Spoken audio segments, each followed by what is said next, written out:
நண்பர்கள் அனைவருக்கும் நல்வணக்கம்ங்க.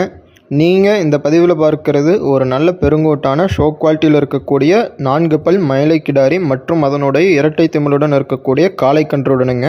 அதாவது நாம் காங்கேயமான மாடு வாங்கி வளர்த்தணும் அப்படின்னு நம்ம ஆசைப்பட்டால் நிச்சயமாக ஒரு 3 குவாலிட்டி நம்ம எதிர்பார்ப்போங்க.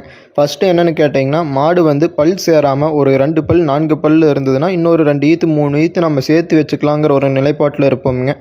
இரண்டாவது என்னென்னு கேட்டிங்கன்னா, அந்த தலையீத்து கிடாரிகளாக இருந்தாலும் நல்ல குணத்தில் கறவைக்கு பார்த்திங்கன்னா பால் கறவைக்கு கன்றுகளுக்கு போக நல்ல அதிக கறவைத்திறனுடைய மாடாக வேண்டும் அப்படின்னு எதிர்பார்ப்போங்க.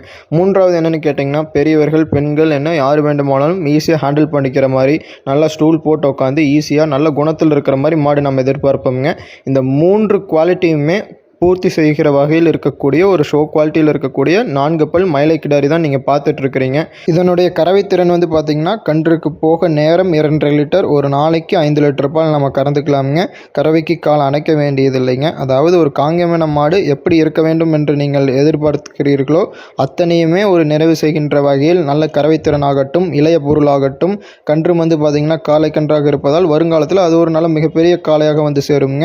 மூன்றாவது என்னென்னு கேட்டிங்கன்னா, நல்ல குணம்ங்க. மாடுகளுக்கு தலையீத்து கிடாரிகளில் இந்த கறவைத்திறனில் இந்த குணத்தில் இருக்கிறது ரொம்ப ரொம்ப ரேருங்க.